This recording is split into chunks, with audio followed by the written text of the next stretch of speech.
गुण गावा दिन रात, गुण गावा दिन रात,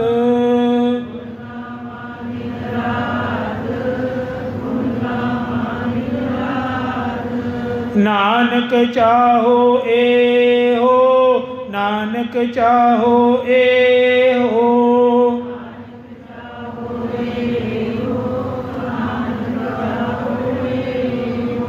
गुण गावा दिन रात, गुण गावा दिन रात,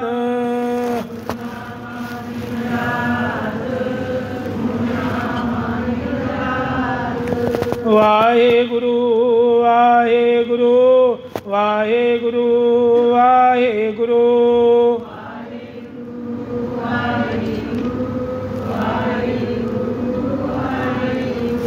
वाहेगुरु वाहेगुरु वाहेगुरु वाहेगुरु,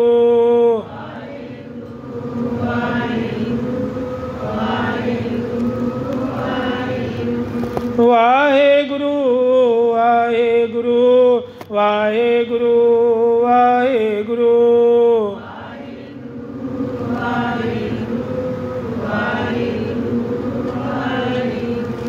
वाहेगुरु वाहेगुरु वाहेगुरु वाहेगुरु,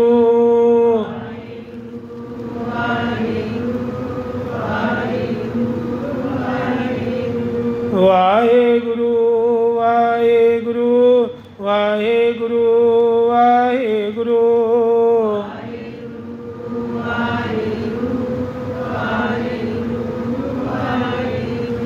वाहेगुरु वाहेगुरु वाहेगुरु वाहेगुरु,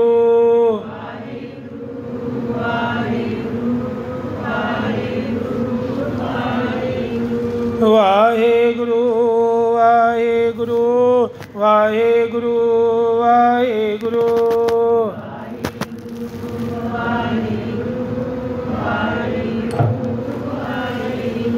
वाहेगुरु जी का खालसा वाहेगुरु जी की फतेह। सोरठ महला पंजवा। पंजे पातशाह धन धन गुरु अर्जन देव महाराज शांति दे पुंज जिन्हां दे पावन ये बोल हन। गुरपुरै किरपा धारी। गुरु पूरे ने कृपा वरताई है, धारी है। प्रभ पूरी लोच हमारी। हे प्रभु साड़ी आसा मनसा लोचां पूरियां हो करतियां। साड़ी लोच पूरी हो गई है। कर स्नान गृह आए। अपने गृह तो स्नान करके आए हाँ, या कह सकते हो मन की शुद्धि करके आए हैं। दोनों ही पासे ला लो। सरीरिक तन का इशनान ते मन का इशनान बाणी नाल। आनंद मंगल सुख पाए। आनंद दे घर विच हुण सुख प्राप्त हो रहे हैं, क्योंकि नाम बाणी करके सुच होवे तां सच पाइए। जिथे सुच होएगी उत्थे ही सच टिकेगा। छोटी छोटी गल का सुच का ध्यान रखना पैंदा है। सुच कई हाथ की जूठन भी ला देंगे। ये बहुत ध्यान करन योग है, बहुत ध्यान। छोटी छोटी गल ते ही जिथे लगे तुहानू कि ये कोई झूठी चीज़ साढ़े हत्थां नू टच करी है, भावें ये दाढ़ी भी हो, आखो सतनाम श्री वाह। कई बार की होंदा इंसान अपने मुँह के हाथ फेरी जाता, उन्होंने अनजानी पता नहीं लगता कि मैं अपने हाथ सुच्चे कर रहे हैं कि झूठे कर रहे हैं। ये बड़ी ध्यान वाली गल ने। छोटी गल है लेकिन वड्डी भी बन जाती है, क्योंकि उस हथ नाल जे तुसीं कोई बाणी पढ़ रहे हो, गुटका साहब या कोई प्रसाद वरता रहे हो, तो फिर वो सुच्चा थोड़ा ना मन्निया गया। वो तो एक बारी तुहाडे मूँह नूं फिर गया उपरों हथ। ਕਈ ਚੀਜ਼ਾਂ ਦਾ ਧਿਆਨ ਹੁੰਦਾ ਹੈ। ਸੁੱਚ ਹੋਏ ਤਾਂ ਸੱਚ ਪਾਈ। ਸੰਤੋ ਰਾਮ ਨਾਮ ਨਿਸਤਰੀਐ। ਇਹ ਸੰਤੋ, ਜਿਹੜਾ ਰਾਮ ਦਾ ਨਾਮ ਹੈ ਨਾ, ਇਹਦੇ ਨਾਲ ਹੀ ਤਰਿਆ ਜਾ ਸਕਦਾ ਹੈ। ਹੋਰ ਕੋਈ ਨਾਮ ਨਹੀਂ ਜਪਣਾ। ਵਾਹਿਗੁਰੂ ਦਾ ਨਾਮ ਹੀ ਸਾਨੂੰ ਤਾਰੇਗਾ। ਉਠਤ ਬੈਠਤ ਹਰ ਹਰ ਧਿਆਈਏ। ਉੱਠਦਿਆਂ ਬਹਿੰਦਿਆਂ ਹੋਇਆਂ ਹਰੀ ਦਾ ਨਾਮ ਜਪਿਆ ਕਰੋ। ਉਠਤ ਬੈਠਤ ਹਰ ਹਰ ਧਿਆਈਏ। ਅਨ ਦਿਨ ਸੁਕ੍ਰਿਤ ਕਰੀਐ। ਹਰ ਦਿਨ ਹੀ ਹੁਣ ਸਫਲ ਹੈ ਤੁਹਾਡਾ। ਜੇ ਤੁਸੀਂ ਇਹ ਭਾਵਨਾ ਬਣਾ ਲਈ ਨਾ ਕਿ ਮੈਂ ਹੁਣ ਉੱਠਦੇ ਬੈਠਦਿਆਂ ਨਾਮ ਜਪਾਂਗਾ, ਉੱਠਦੇ ਬੈਠ, ਫਿਰ ਤੇ ਕੋਈ ਦਿਨ ਜਾਣੇ ਹੀ ਨਹੀਂ ਖਾਲੀ। ਫਿਰ ਤੇ ਤੁਹਾਡਾ ਸਿਮਰਨ ਵੱਧ ਗਿਆ, ਨਿਤਨੇਮ ਵੱਧ ਗਿਆ। ਫਿਰ ਤੇ ਜ਼ਿੰਦਗੀ ਅੰਦਰ ਆਨੰਦ ਸੁੱਖ ਆਣੇ ਸ਼ੁਰੂ ਹੋ ਜਾਣਗੇ। ਸਫਲ ਹੋ ਜਾਏਗੇ ਸਵਾਸ ਤੁਹਾਡੇ। ਰਹਾਓ ਸੰਤ ਕਾ ਮਾਰਗ ਧਰਮ ਕੀ ਪੌੜੀ। ਜਿਹੜੇ ਸੰਤਾਂ ਮਹਾਂਪੁਰਸ਼ਾਂ ਦੀ ਕਮਾਈਆਂ ਹੁੰਦੀ ਹੈ ਜਾਂ ਇਹਨਾਂ ਦਾ ਮਾਰਗ ਹੁੰਦਾ ਹੈ, ਜੋ ਇਹਨਾਂ ਦੇ ਅਨੁਸਾਰ ਚੱਲ ਜਾਂਦਾ ਹੈ, ਬਚਨ ਅਨੁਸਾਰ, ਇਹ ਧਰਮ ਦੀ ਪੌੜੀ ਹੈ। ਇਹ ਧਰਮ ਹੈ ਨਾ, ਬੜੀ ਉਚਾਈ 'ਤੇ ਹੈ, ਇੱਕਦਮ ਨਹੀਂ ਪ੍ਰਾਪਤ ਹੋ ਜਾਂਦਾ। ਧਰਮ ਪ੍ਰਾਪਤ ਕਰਨਾ ਹੀ ਤੇ ਵੱਡੀ ਗੱਲ ਹੈ। ਖਾਲੀ ਭੇਖ ਧਾਰ ਲੈਣਾ ਇਹ ਧਰਮ ਨਹੀਂ ਹੈ। ਇਹ ਤਾਂ ਦਿਖਾਵੇ ਤੱਕ ਅਜੇ ਮਾਤਰ ਚੱਲ ਰਹੀ ਹੈ ਗੱਲ। ਧਰਮ ਤਾਂ ਦਇਆ ਤੋਂ ਉਪਜਦਾ ਹੈ। ਜਿਹਦੇ ਦਿਲ ਦਇਆ ਨਹੀਂ ਹੈ ਉਹ ਧਰਮ ਨਹੀਂ ਪਾ ਪਾਏਗਾ, ਕੋਸ਼ਿਸ਼ ਵੀ ਨਹੀਂ ਕਰ ਸਕਦਾ। ਦਇਆ ਬਿਨਾਂ ਨਹੀਂ ਗੱਲ ਬਣੇਗੀ, ਪਰਉਪਕਾਰ ਬਿਨਾਂ ਨਹੀਂ ਗੱਲ ਬਣੇਗੀ, ਮਿੱਠੇ ਬੋਲਾਂ ਬਿਨਾਂ ਗੱਲ ਨਹੀਂ ਬਣੇਗੀ। ਨਹੀਂ, ਕੜਵਾ ਨਹੀਂ ਬੋਲਣਾ, ਮਿੱਠਾ ਬੋਲਣਾ ਸਭ ਨਾਲ। ਨਿਮਰਤਾ, ਧਾਨੀ, ਹੰਕਾਰ ਛੱਡੇ ਬਿਨਾਂ ਗੱਲ ਨਹੀਂ ਬਣੇਗੀ। ਹਉਮੈ ਛੱਡੇ ਬਿਨਾਂ ਗੱਲ ਨਹੀਂ ਬਣੇਗੀ। ਗੁੱਸਾ ਇਹ ਵੀ ਇਨਸਾਨ ਨੂੰ ਤੰਗ ਕਰਦਾ। ਕ੍ਰੋਧ ਇਹ ਵੀ ਛੱਡਣਾ ਪੈਂਦਾ ਹੈ। ਝੂਠ ਬੋਲਣਾ, ਇਹ ਸਭ ਧਰਮ ਦੀ ਪ੍ਰਾਪਤੀ ਦੇ ਲੱਖਣ ਗੁਣ ਹਨ। ਇਹ ਪ੍ਰਾਪਤੀਆਂ ਕਰਨੀ ਪਏਗੀ। ਇਹ ਸੰਤਾਂ ਕੋਲ ਹੁੰਦੇ ਗਿਫਟ, ਸੰਤਾਂ ਦੇ ਬੋਲਾਂ 'ਚ ਹੁੰਦੇ ਇਹ ਸਾਰੀ ਗੱਲਾਂ ਜਿਹੜੇ ਬੋਲੀਆਂ। ਤਾਂ ਹੀ ਇਹਨਾਂ ਨੂੰ ਧਰਮ ਦੀ ਪੌੜੀ ਕਿਹਾ। ਕਈ ਸੰਤਾਂ ਦੇ ਵੈਰੀ ਬਣ ਜਾਂਦੇ ਹਨ, ਸੰਤਾਂ ਦੀ ਨਿੰਦਿਆ ਕਰਦੇ ਹਨ, ਬੈਠੇ ਕੇ ਭਾਰ ਚੜਾਉਂਦੇ ਆਪਣੇ ਉੱਪਰ। ਉਹਨਾਂ ਦੀ ਕਮਾਈ ਨਹੀਂ ਦੇਖਦੇ, ਉਹਨਾਂ ਦਾ ਜੀਵਨ ਨਹੀਂ ਦੇਖਦੇ, ਉਹਨਾਂ ਦੀ ਪੌੜੀ ਨਹੀਂ ਦੇਖਦੇ। ਵਰਨਾ ਗੁਰਬਾਣੀ ਅੰਦਰ ਇਹ ਗੱਲ ਲਿਖਦੇ ਮਹਾਰਾਜ ਗੁਰੂ ਅਰਜਨ ਦੇਵ ਜੀ, ਦੇਖੋ ਸਾਫ ਕਲੀਅਰ ਲਿਖਿਆ, ਸੰਤ ਕਾ ਮਾਰਗ ਧਰਮ ਕੀ ਪੌੜੀ, ਕੋ ਵਡ ਭਾਗੀ ਪਾਏ, ਕੋਟ ਜਨਮ ਕੇ ਕਿਲ ਵਿਕਨਾਸੇ, ਹਰ ਚੰਨੀ ਚਿਤ ਲਾਏ। ਕਰੋੜਾਂ ਹੀ ਜਨਮਾਂ ਦੇ ਕਿਲ ਵਿਕ ਪਾਪ ਦੂਰ ਹੋ ਜਾਣਗੇ ਜਿਹੜੇ ਹਰੀ ਦੇ ਚਰਨਾਂ ਨਾਲ ਚਿੱਤ ਲਾਉਂਦੇ ਹਨ। ਉਸਤਤ ਕਰੋ ਸਦਾ ਪ੍ਰਭ ਆਪਣੇ, ਜਿਨ ਪੂਰੀ ਕਲ ਰਾਖੀ। ਉਸਤਤ ਕਰਿਆ ਕਰੋ, ਵਡਿਆਈਆਂ ਕਰਿਆ ਕਰੋ ਆਪਣੇ ਸਤਿਗੁਰੂ ਦੀ। ਜਿਨ ਪੂਰੀ ਕਲ ਰਾਖੀ। ਕੱਲ ਇਹ ਕਲਯੁਗ ਚੱਲ ਰਿਹਾ ਹੈ, ਇਸ ਕਲਯੁਗ ਦਾ ਵਿੱਚ ਜ਼ਿਕਰ ਹੈ ਇਸ ਸ਼ਬਦ।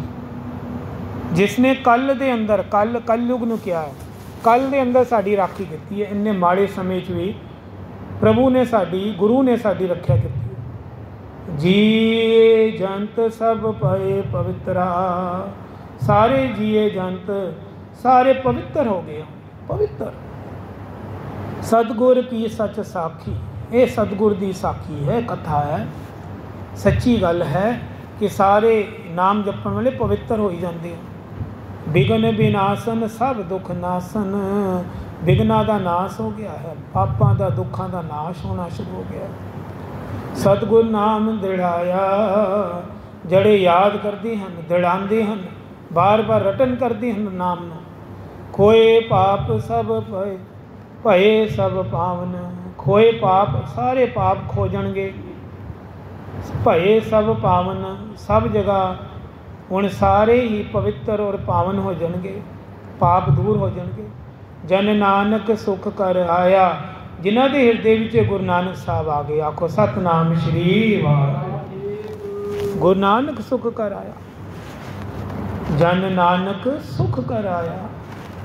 ਗੁਰੂ ਨਾਨਕ ਸਾਹਿਬ ਜੀ ਤੁਹਾਡੇ ਹਿਰਦੇ ਵਿੱਚ ਆ ਗਏ ਤੇ ਫਿਰ ਕਾਹਦੇ ਦੁੱਖ ਹਨ, ਕਿਲ ਵਿਖ ਹਨ, ਪਾਪ ਹਨ, ਦੋਖ ਹਨ, ਇਹ ਦੂਰੀ ਬਣਾ ਲੈਣਗੇ। ਇੱਥੇ ਸਾਡਾ ਕੀ ਕੰਮ ਹੈ? ਹੁਣ ਇੱਥੇ ਤੇ ਨਾਨਕ ਵਸਿਆ ਹੈ। ਇਹਦੇ ਹਿਰਦੇ ਵਿੱਚ ਪੁਰਖ ਦੇ ਨਾਨਕ ਸਾਹਿਬ ਆ ਗਏ ਹਨ। ਕਈ ਇਹ ਪਾਠ ਕਰਦੇ ਹਨ ਵਿਘਨ ਵਿਨਾਸ਼ਨ ਦਾ। ਮਹਾਂਪੁਰਸ਼ ਜੈਮਲ ਸਿੰਘ ਜੀ ਸੰਤ ਇਹ ਕਾਫੀ ਸੰਗਤ ਨੂੰ ਬਖਸ਼ਿਸ਼ ਕਰਦੇ ਦਿੰਦੇ ਹਨ। ਇਹ ਪਾਠ ਕਈਆਂ ਨੂੰ ਯਾਦ ਹੈ, ਦਿਨ ਰਾਤ ਉੱਠਦੇ ਬੈਠਦੇ ਹੀ ਬੋਲਦੇ ਰਹਿੰਦੇ ਨੇ। ਇਨ ਪੰਕਤੀਆਂ ਅੰਦਰ ਬੜੇ ਗੁਣ ਹਨ, ਪਾਪ ਦੂਰ ਹੋ ਜਾਂਦੇ ਨੇ ਬੋਲਣ ਨਾਲ। ਆਓ ਅੱਜ ਬੜੀ ਹੀ ਪਿਆਰੀ ਘਟਨਾ, ਗੁਰੂ ਅਰਜਨ ਦੇਵ ਮਹਾਰਾਜ ਸ਼ਾਂਤੀ ਦੇ ਪੁੰਜ, ਇਹਨਾਂ ਕੋਲ ਨਾ ਅੱਜ 18 ਸੂਰਮੇ, ਸੁਲਤਾਨਪੁਰ ਧਰਤੀ ਦਾ ਨਾਮ ਵੀ ਆਇਆ। 18 ਸੂਰਮੇ ਸਮਝ ਲਓ ਤੁਸੀਂ, ਬਲ ਵਾਲੇ ਸੂਰਮੇ ਆਏ ਹਨ। ਚੜ੍ਹਦੀ ਕਲਾ, ਸਰੀਰ ਹੱਟਾ ਕੱਟਾ ਤੇ ਸੋਹਣੀ ਸੂਰਤ, ਤੇ ਬੜੇ ਹੀ ਨਿਮਰਤਾ ਨਾਲ ਗੁਰੂ ਜੀ ਦੇ ਚਰਨਾਂ ਵਿੱਚ ਮੱਥਾ ਟੇਕਿਆ ਹੈ। ਗੁਰੂ ਅਰਜਨ ਦੇਵ ਜੀ ਨੇ ਪੁੱਛਣਾ ਕੀਤਾ, ਆਓ ਕਿਹੜੇ ਸ਼ਹਿਰੋਂ ਆਏ? ਕਹਿੰਦੇ ਸੁਲਤਾਨਪੁਰ ਤੋਂ ਆਏ ਹਾਂ ਜੀ, ਬਹੁਤ ਹੀ ਪ੍ਰੇਮ ਨਾਲ ਤੁਹਾਡੇ ਕੋਲ ਗੱਲਾਂ ਪੁੱਛਣ ਆਏ ਹਾਂ, ਸਾਨੂੰ ਕੁਝ ਸਿੱਖਿਆ ਚਾਹੀਦੀ ਹੈ। ਕਹਿੰਦੇ ਅਸੀਂ ਗੁਰੂ ਅਮਰਦਾਸ ਜੀ ਦੇ ਸਮੇਂ ਤੋਂ ਨਾ ਸਿੱਖੀ ਧਾਰ ਲਈ ਸੀ, ਗੁਰੂ ਤੀਜੇ ਪਾਤਸ਼ਾਹ ਤੋਂ। ਕਹਿੰਦੇ ਸਿੱਖੀ ਵੀ ਧਾਰੀ, ਸਿੱਖੀ ਅਨੁਸਾਰ ਚੱਲੇ ਵੀ, ਪਰ ਮਨ ਵਿੱਚ ਸ਼ਾਂਤੀ ਨਹੀਂ ਹੈ, ਮਨ ਬੜਾ ਅਸ਼ਾਂਤ ਹੈ। ਆਖੋ ਸਤਨਾਮ ਸ਼੍ਰੀ ਵਾਹਿਗੁਰੂ। ਇਹ ਸਾਡਾ ਵੀ ਹਾਲ ਹੈ, ਇਹ ਕਥਾ ਸਾਡੇ ਉੱਪਰ ਲੱਗਦੀ ਹੈ ਸਾਰਿਆਂ ਦਾ। ਸਵਾਲ ਉਹ 18 ਸੂਰਮੇ ਕਰ ਰਹੇ ਹੈ, ਪਰ ਭਲਾ ਸਾਡਾ ਹੋ ਰਿਹਾ ਹੈ। ਬੜੇ ਧਿਆਨ ਨਾਲ ਸੁਣਨਾ, ਅੱਜ ਦੇ ਜਿਹੜੀ ਇਹ ਕਥਾ ਹੈ ਨਾ ਬੜੀ ਰੋਚਕ ਹੈ, ਬੜਾ ਕੁਝ ਦੇ ਜਾਏਗੀ। ਛੋਟੀ ਜਿਹੀ ਕਥਾ ਹੈ ਪਰ ਬੜਾ ਗਿਆਨ ਦੇ ਕੇ ਜਾਏਗੀ, ਬੜਾ ਜੀਵਨ ਅੰਦਰ ਸੁਧਾਰ ਆ ਸਕਦਾ ਹੈ ਜੋ ਅਮਲ ਕਰੇਗਾ ਇਸ ਕਥਾ 'ਤੇ। 18 ਸੂਰਮੇ ਗੁਰੂ ਅਰਜਨ ਦੇਵ ਜੀ ਨੂੰ ਕਹਿ ਰਹੇ ਹਨ ਸਿੱਖੀ ਤੇ ਧਾਰ ਲਈ, ਗੁਰੂ ਵਾਲੇ ਵੀ ਬਣ ਗਏ। ਮਨ ਵਿੱਚ ਬੜੀ ਅਸ਼ਾਂਤੀ ਹੈ, ਆਨੰਦ ਨਹੀਂ ਹੈ, ਖੇੜਾ ਨਹੀਂ ਹੈ ਜ਼ਿੰਦਗੀ ਅੰਦਰ, ਬਸ ਟਾਈਮ ਪਾਸ ਹੋ ਰਿਹਾ ਹੈ, ਦਿਨ ਗੁਜ਼ਾਰ ਰਹੇ ਹਾਂ ਜੀ। ਗੁਰੂ ਜੀ ਬਹੁਤ ਧਿਆਨ ਨਾਲ ਗੱਲ ਸੁਣੀ, ਕਹਿੰਦੇ ਬਹਿ ਜਾਓ, ਬਹਿ ਜਾਓ, ਮੈਂ ਤੁਹਾਨੂੰ ਦੱਸਦਾ। ਨਮੋ ਤਾਮ ਸੰਗ ਰਾਜ ਸੰਗ, ਕਹਿੰਦੇ ਇਹ ਜਿਹੜੇ ਤਾਮਸੀ ਗੁਣ ਹੈ, ਇੱਕ ਰਾਜਸੀ ਗੁਣ ਹੁੰਦੇ, ਇੱਕ ਤਾਮਸੀ ਇੱਕ ਰਾਜਸੀ। ਇਹ ਦੋ ਪ੍ਰਕਾਰ ਦੇ ਜਿਹੜੇ ਅਵਗੁਣ ਕਹਿ ਲਓ ਜਾਂ ਗੁਣ ਕਹਿ ਲਓ, ਤੇ ਤੀਜਾ ਸ਼ਾਂਤ ਗੁਣ, ਇਹ ਤੀਜੇ ਪ੍ਰਕਾਰ ਦਾ ਗੁਣ ਹੈ।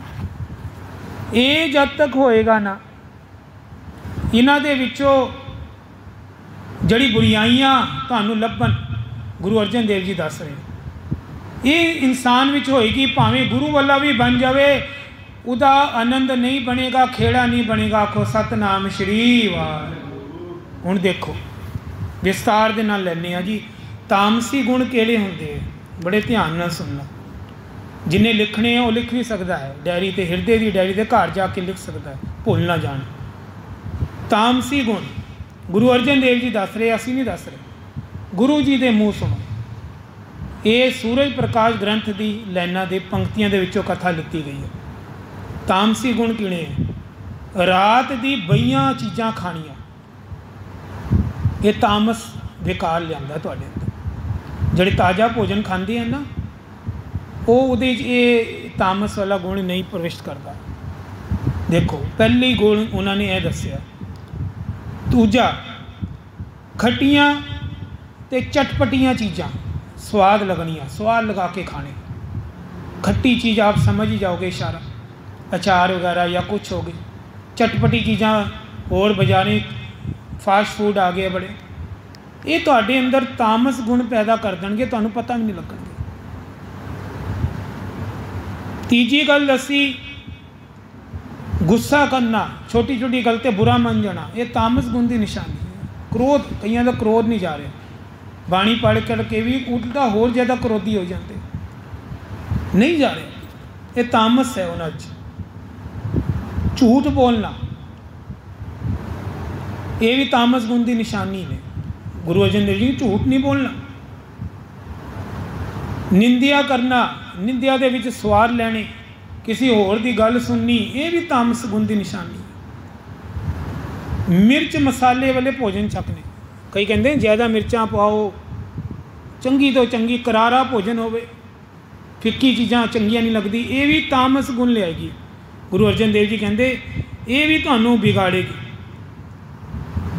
ਜ਼ਿਆਦਾ ਸੋਣਾ, ਵਧੀਕ ਸੋਣਾ, ਅੰਮ੍ਰਿਤ ਵੇਲੇ ਨਾ ਜਾਗਣਾ, ਆਲਸ ਦੀ ਨੀਂਦ ਸੋਣਾ, ਇਹ ਵੀ ਤਾਮਸ ਗੁਣ ਦੀ ਨਿਸ਼ਾਨੀ ਹੈ। ਕਹਿੰਦੇ ਸਿੱਖੋ, ਜਦ ਤੱਕ ਇਹ ਤੁਹਾਡੇ ਵਿੱਚ ਰਹਿਣਗੇ ਤੁਹਾਡੇ ਮਨ ਵਿੱਚ ਸ਼ਾਂਤੀ ਨਹੀਂ ਆ ਸਕਦੀ। ਆਖੋ ਸਤਨਾਮ ਸ਼੍ਰੀ ਵਾਹਿਗੁਰੂ। ਦੂਜਾ ਰਾਜਸੀ ਗੁਣ, ਇਹ ਕੀ ਹੁੰਦਾ? ਕਹਿੰਦੇ ਰਾਜਸੀ ਗੁਣ ਵਾਲੇ ਵੀ ਕਈ ਵਿਅਕਤੀ ਹਨ। ਇਹ ਰਾਜਸ ਮਹਿਲਾਂ ਦੇ ਵਿੱਚ ਜ਼ਿਆਦਾ ਚੱਲਦਾ, ਜਿਨ੍ਹਾਂ ਕੋਲ ਅਮੀਰੀ ਹੈ, ਘਰ 'ਚ ਜ਼ਿਆਦਾ ਪੈਸਾ, ਇਹ ਆਪਣੀ ਵਡਿਆਈ ਸੁਣਨਾ ਚਾਹੁੰਦੇ ਹਨ, ਬਸ ਹੋਰ ਕੁਛ ਨਹੀਂ, ਕਿ ਇਹਨਾਂ ਦੀ ਤਾਰੀਫ ਹੋਵੇ। ਸਭ ਤੋਂ ਵੱਡਾ ਇਹਨਾਂ ਦੀ ਮਾੜੀ ਗੱਲ ਆ ਜਾਂਦੀ ਹੈ ਇਹਨਾਂ ਵਿੱਚ, ਕਿ ਕੋਈ ਇਹਨਾਂ ਦੀ ਮਾੜੀ ਗੱਲ ਕਵੇ ਹੀ ਨਾ, ਬਸ ਇਹਨਾਂ ਦੇ ਬਾਰੇ। ਇਹਨਾਂ ਨੂੰ ਵਡਿਆਈ ਚਾਹੀਦੀ ਹੈ, ਬਸ ਇਹਨਾਂ ਨੂੰ ਸ਼ੌਂਕ ਆ ਜਾਂਦਾ ਵਡਿਆਈ ਕੋਈ ਕਰੇ ਚੰਗੀ, ਮੇਰੇ ਬਾਰੇ ਖਿਆਲਾਤ ਵਧੀਆ ਕਵੇ, ਖੁਸ਼ ਹੁੰਦੇ ਹਨ। ਹਰ ਕੰਮ ਵਿੱਚ ਆਪਣੀ ਵਡਿਆਈ ਭਾਲਦੇ ਹਨ, ਆਪਣੇ ਆਪ ਨੂੰ ਅੱਗੇ ਕਰ ਦਿੰਦੇ ਹਨ ਕਿ ਮੇਰੇ ਕਰਕੇ ਇਹ ਕੰਮ ਹੋਇਆ ਹੈ, ਵਰਨਾ ਇਹ ਘਰ ਸਿਰੇ ਨਹੀਂ ਚੜ੍ਹਨਾ ਸੀ, ਇਹ ਮੈਂ ਹੀ ਕਰਵਾਇਆ। ਵਡਿਆਈ ਭਾਲਣੀ, ਇਹ ਰਾਜਸੀ ਗੁਣ ਦੀ ਨਿਸ਼ਾਨੀਆਂ। ਦੇਖਣੀ, ਅਗਲਾ ਦੱਸਿਆ ਜੀ ਵਡਿਆਈ ਪਿੱਛੇ ਬਹੁਤ ਕੁਛ ਦਾਅਵਤੇ ਵੀ ਲਗਾ ਦਿੰਦੇ। ਰਾਜੇ ਲੋਕ ਇਹ ਵਡਿਆਈ ਦੇ ਮਾਰੇ ਹੁੰਦੇ ਨੇ, ਇਹ ਆਪਣਾ ਜੀਵਨ ਵੀ ਦਾਅ 'ਤੇ ਲਾ ਸਕਦੇ ਨੇ। ਪਾਂਡਵਾਂ ਨੇ ਨਹੀਂ ਲਗਾਇਆ, ਦ੍ਰੋਪਦੀ ਨੂੰ ਦਾਅ 'ਤੇ ਲਗਾਤਾ ਜੀਵਨ ਹੀ ਵਿਚਾਰੀ ਦਾ। ਇਹ ਰਾਜੇ ਲੋਕਾਂ ਦਾ ਕੰਮ ਨੇ। ਅੱਜ ਵੀ ਜਿਹੜੇ ਅਹਲਕਾਰ ਮੰਤਰੀ ਵਗੈਰਾ, ਇਹ ਬੜਾ ਕੁਛ ਇਹਦੇ ਪਿੱਛੇ ਬੜੀ ਇਹਨਾਂ ਦੀ ਸੋਚ ਨਹੀਂ ਹੁੰਦੀ ਗਹਿਰੀ, ਇਹ ਲਗਾ ਦਿੰਦੇ, ਦੇਖੀ ਜਾਏਗੀ ਕਿਸੇ ਦਾ ਭਾਵੇਂ ਕਿਸੇ ਦੀ ਮੌਤ ਵੀ ਹੋ ਜਾਏ ਇਸ ਚੱਕਰ 'ਚ। ਇਹ ਦਾਅ 'ਤੇ ਲਾ ਦਿੰਦੇ, ਜੀਵਨ ਵੀ ਦਾਅ 'ਤੇ ਲਾ ਦਿੰਦੇ, ਸਿਰਫ ਵਡਿਆਈ ਪਿੱਛੇ, ਵਡਿਆਈ ਹੋਵੇ। ਬਹੁਤ ਕੁਝ ਦਾਅ 'ਤੇ ਲਾਉਂਦੇ ਹਨ। ਗੁਰੂ ਅਰਜਨ ਦੇਵ ਜੀ ਕਹਿੰਦੇ ਭੜਕੀਲੇ ਵਸਤਰ ਪਾਉਂਦੇ ਹਨ, ਭੜਕੀਲੇ ਬੜੇ ਸੁੰਦਰ ਸੁੰਦਰ ਕੱਪੜੇ ਜੋ ਦੂਜੇ ਨੂੰ ਆਕਰਸ਼ਿਤ ਕਰਨ। ਬਾਬਾ ਨੰਦ ਸਿੰਘ ਜੀ ਦੇ ਵਚਨ ਹਨ, ਯਾਦ ਰੱਖਣਾ ਇਹ ਸਭ ਵਾਸਤੇ, ਸਾਡੇ ਵਾਸਤੇ। ਕਹਿੰਦੇ ਕੋਈ ਗੁਰੂ ਘਰ ਭੜਕੀਲੇ ਵਸਤਰ ਪਾ ਕੇ ਆ ਰਿਹਾ, ਮੰਨ ਲਓ ਇਸ਼ਾਰੇ ਨਾਲ ਲੈਂਦੇ ਗੱਲ, ਕੋਈ ਐਸੇ ਵਸਤਰ ਪਾ ਕੇ ਆ ਰਿਹਾ ਗੁਰੂ ਘਰਾਂ 'ਚ ਜਿਹਦੇ ਕਰਕੇ ਕਿਸੇ ਹੋਰ ਦੇ ਮਨ ਵਿੱਚ ਵਿਕਾਰ ਆ ਰਿਹਾ। ਕਹਿੰਦੇ ਦੋਸ਼ੀ ਦੋਨੋਂ ਹੋ ਗਏ। ਆਖੋ ਸਤਨਾਮ ਸ਼੍ਰੀ ਵਾਹਿਗੁਰੂ। ਕੱਪੜੇ ਪਾਉਣ ਵਾਲੇ ਨੂੰ ਵੀ ਪਾਪ, ਬਾਬਾ ਨੰਦ ਸਿੰਘ ਜੀ ਕਹਿੰਦੇ, ਅਤੇ ਜਿਹੜਾ ਉਹਨੂੰ ਗਲਤ ਨਿਗਾਹ ਨਾਲ ਦੇਖ ਰਿਹਾ ਉਹ ਵੀ ਪਾਪੀ। ਕਹਿੰਦੇ ਲੇਖਾ ਦੋਨਾਂ ਦਾ ਉੱਪਰ ਧਰਮਰਾਜ ਕੋਲ ਹੋਣਾ ਹੀ ਹੋਣਾ, ਕਿਉਂਕਿ ਉਹਨੇ ਸਾਦਗੀ ਵਾਲੇ ਕੱਪੜੇ ਨਹੀਂ ਪਾਏ, ਭੜਕੀਲੇ ਰਿਵਾਜ਼ ਪਾਣੇ, ਲੇਖਾ ਦੇਣਾ ਪਏਗਾ। ਮਾਸ ਖਾਂਦੇ ਹਨ, ਰਾਜਸੀ ਗੁਣ ਵਾਲੇ ਮਾਸ ਬਹੁਤ ਛਕਦੇ ਹਨ, ਮਾਸ ਦੇ ਸ਼ੌਕੀਨ ਹੁੰਦੇ, ਸ਼ਿਕਾਰ ਕਰਦੇ ਹਨ, ਜਾ ਕੇ ਗੋਲੀਆਂ ਚਲਾਉਂਦੇ ਜੰਗਲਾਂ 'ਚ, ਔਰ ਉਹ ਹੀਰਨ ਦਾ ਮਾਸ, ਇਹ ਵਧੀਆ ਤੋੜ ਕੇ ਲਿਆਂਦੇ, ਪਤਾ ਨਹੀਂ ਕਿੱਧਰੋਂ ਸ਼ਿਕਾਰ ਕਰਕੇ, ਬੜੇ ਸ਼ੌਕੀਨ ਹੁੰਦੇ ਜੀ। ਇਹ ਰਾਜਸੀ ਗੁਣ। ਗੁਰੂ ਅਰਜਨ ਦੇਵ ਜੀ ਕਹਿੰਦੇ 18 ਸੂਰਮਿਆਂ ਨੂੰ ਜਦ ਤੱਕ ਇਹ ਕਰਦੇ ਰਹੋਗੇ ਤੁਹਾਡੇ ਮਨ ਵਿੱਚ ਸ਼ਾਂਤੀ ਆਣੀ ਨਹੀਂ, ਜਿੰਨਾ ਮਰਜ਼ੀ ਟਰਾਈ ਕਰ ਲਓ। ਆਖੋ ਸਤਨਾਮ ਸ਼੍ਰੀ ਵਾਹਿਗੁਰੂ। ਸ਼ਾਂਤੀ ਦੇ ਗੁਣ ਇਹ ਗੁਰੂ ਅਰਜਨ ਦੇਵ ਜੀ ਨੇ ਕਿਹਾ, ਇਹ ਜਿਹੜੀ ਨਿਸ਼ਾਨੀ ਹੈ ਇਹ ਧਾਰੋ। ਇਹ ਹੁਣ ਨਿਸ਼ਾਨੀ ਨੋਟ ਕਰਨਾ, ਇਹ ਕਿਹਦੇ 'ਚ ਆਉਂਦੀ ਹੈ। ਸ਼ਾਂਤੀ ਗੁਣ ਵਾਲੇ ਬੰਦੇ ਉਜਲੇ ਅਤੇ ਚਿੱਟੇ ਕੱਪੜੇ ਪਾਉਣਗੇ ਸਦਾ ਹੀ। ਆਖੋ ਸਤਨਾਮ ਸ਼੍ਰੀ ਵਾਹਿਗੁਰੂ। ਇਹਦੇ ਵਿੱਚ ਤੁਸੀਂ ਪੁੱਛੋਗੇ ਉਜਲੇ ਕੀ ਹੁੰਦੇ ਜੀ? ਉਜਲੇ ਹੁੰਦਾ ਧੋਤੇ ਹੋਏ ਕੱਪੜੇ, ਰੋਜ਼ਾਨਾ ਧੋਂਦੇ ਕੱਪੜੇ ਸਾਫ। ਚਿੱਟੇ ਤੁਹਾਨੂੰ ਪਤਾ ਹੀ ਹੈ, ਵਾਈਟ ਕੱਪੜੇ ਲਾ ਲਓ, ਕਰੀਮ ਕੱਪੜੇ ਵੱਲੋਂ, ਜ਼ਿਆਦਾ ਰੰਗੀਨ ਕੱਪੜੇ ਡਰੈਸਾਂ ਨਹੀਂ ਪਾਉਣੀਆਂ, ਉਹਨਾਂ ਦੇ ਜੀਵਨ ਵਿੱਚ ਸਾਦਗੀ ਰਹਿੰਦੀ ਹੈ। ਉਜਲੇ ਅਤੇ ਚਿੱਟੇ ਕੱਪੜੇ ਧਾਰਨ ਕਰਨਗੇ। ਸੰਤਾਂ ਦਾ ਪਹਿਰਾਵਾ ਵੀ ਇਹੀ ਹੁੰਦਾ, ਤੁਸੀਂ ਦੇਖਿਆ ਹੋਏਗਾ ਚਿੱਟੇ ਕੱਪੜੇ ਜ਼ਿਆਦਾ ਪਾਉਂਦੇ। ਇਸ਼ਨਾਨ ਨੇਮੀ ਹੋਣਗੇ, ਇਸ਼ਨਾਨ ਬਿਨਾਂ ਘਰੋਂ ਨਿਕਲਣਗੇ ਨਹੀਂ, ਪਹਿਲੇ ਨਹਾਣਾ, ਇਸ਼ਨਾਨ, ਸੁੱਚੇ ਕੱਪੜੇ ਪਾਉਣੇ, ਨੇਮੀ ਹੋਣਗੇ, ਸਦਾ ਸਵੱਛ ਭੋਜਨ ਕਰਨਗੇ, ਝੂਠ ਦਾ ਖਿਆਲ ਰੱਖਣਗੇ, ਕਿਸੇ ਦਾ ਟੱਚ ਹੋਇਆ ਲੰਗਰ ਨੂੰ ਹੱਥ ਨਹੀਂ ਲਾਉਣਗੇ, ਇੱਧਰੋਂ ਉੱਧਰੋਂ ਬਚਾ ਕੇ ਲੰਗਰ ਛਕਣਗੇ। ਈਵਨ ਪਾਰਟੀਆਂ 'ਚ ਵੀ ਜਾਣਗੇ ਨਾ, ਉੱਥੇ ਵੀ ਪਰਹੇਜ਼ ਕਰ ਦੇਣਗੇ। ਪਾਰਟੀ 'ਚ ਵੀ ਕੋਈ ਝੂਠ ਦੇਖ ਲੈਣਗੇ ਨਾ, ਕੜਛੀ ਕਿਸੇ ਦੀ ਹੱਥ ਦੀ ਜਾਂ ਕੁਛ, ਉੱਥੇ ਵੀ ਕਹਿਣਗੇ ਘਰ ਖਾ ਲਾਂਗੇ, ਚਲੋ 2 ਰੋਟੀਆਂ ਖਾਣੀਆਂ ਘਰ ਖਾ ਲਾਂਗੇ, ਸਗਨ ਪਾ ਕੇ ਆਓ। ਇਹ ਇਹਨਾਂ ਦੀ ਨਿਸ਼ਾਨੀਆਂ ਹੈ। ਸਾਦਗੀ ਜੀਵਨ, मिर्च मसाले ना खाने, शांति वाले गुण होने। स्वच्छ भोजन करना, थोड़ा सौंदे हैं, 5-6 घंटे कुल सौंदे जी बस। 24 घंटे चो ला लो 19 घंटे जागते हैं तो 5 घंटे 6 घंटे सौंदे। थोड़ा खाते हैं, 2 फुलके एक टाइम दे ला लो, या 2 रात दे, 4 ला लो दिन दे, बस 4 या 5 फुलके इन्हों का उच्च भोजन बन जाता। थोड़ा सौंदे, थोड़ा बोलते हैं, कहते शांति वाले थोड़ा ही गल्लां करनगे मतलब की गल करनगे, पॉइंट दी, या बोलणगे ही नहीं। वो कई तो बोलते ही नहीं, मूँह की हो जाते, सुनते है थोड़ा थोड़ा लेकिन बोलते घट बोलणगे। ईवन इधर तक गुरु अर्जन देव जी ने दसिया, जड़े सिख रात के वस्त्र होंगे, रात के वस्त्र आप समझ लो इशारा, वो वस्त्र दिन विच उठ के नहा के धारण नहीं करने। आखो सतनाम श्री वाह। बाबा जी कहते ये स्वच्छ नहीं मन्ने गया, सुच होए तो सच पाए। ठीक है, तुसी कई वस्त्र ऐसे बनाए पे जड़े तुसी बाबा जी के स्पैशल वस्त्र, वो तुसी किल्ली ते टंगे हुए, वो पा के नितनेम करते हो, वो गल अलग है।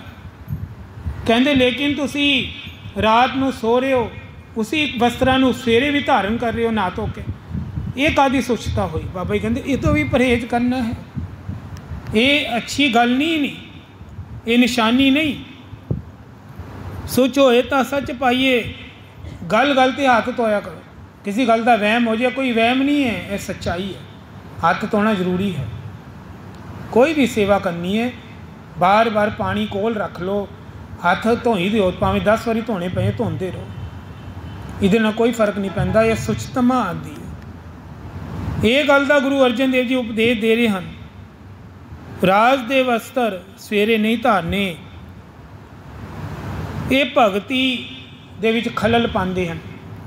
भगती करता है पर एक पासे गुआ भी रहा, नूं पता ही नहीं लगता ये कित्थे अड़चन आ रही है, कित्थे काम खराब हो रहा। सतगुरु महाराज 18 सूरमिਆਂ ਨੂੰ ਇਹ भगती का उपदेश दे रहे हैं।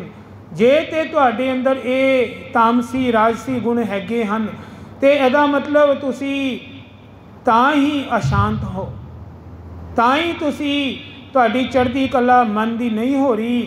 इहदे करके तुहाडा मन बड़ा खिलिया होया, खिड़ गया है, इधर उधर खलेरे पे हुए तुहाडे मन। ये सानू भी अरदास करनी चाहिए है। ये कथा सुन के महाराज ये जड़े पॉइंट नज़र आए हैं ना, जीवन अंदर ये गलतियां दूर हो जाए तो साडे विच भी शांत वाले गुण आने शुरू हो जाए। ये शांत वाले गुण गुरु की कृपा नाल ही आ सकते हैं। महाराज ऐसी दया करो महाराज, हम अपराधी भुलन अंदर सबको अपुल गुर करतार। असी तो भुलनहार हाँ, गलतियां करन वाले पुतले हाँ, तुसी बख्शन दो, तुसी गलती नहीं करते, तुसी नहीं गलती करते। नमो राज संग ताम संग शांत रूपे, ये जाप साहब की पंक्ति है जी, जो जाप साहब पढ़ते डेली उन्होंने याद है।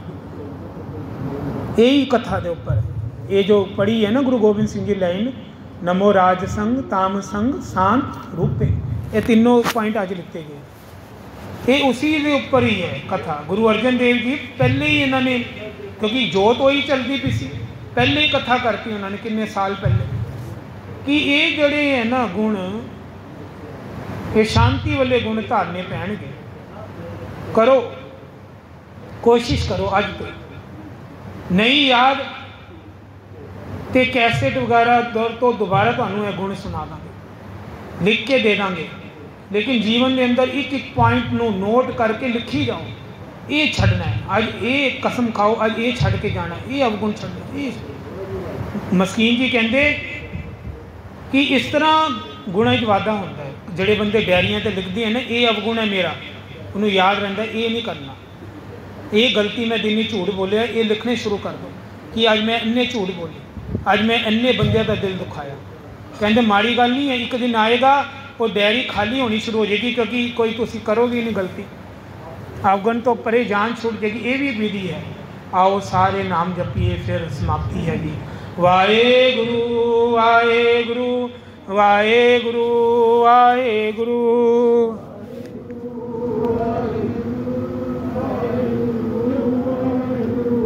ਵਾਹਿਗੁਰੂ ਵਾਹਿਗੁਰੂ ਵਾਹਿਗੁਰੂ ਵਾਹਿਗੁਰੂ।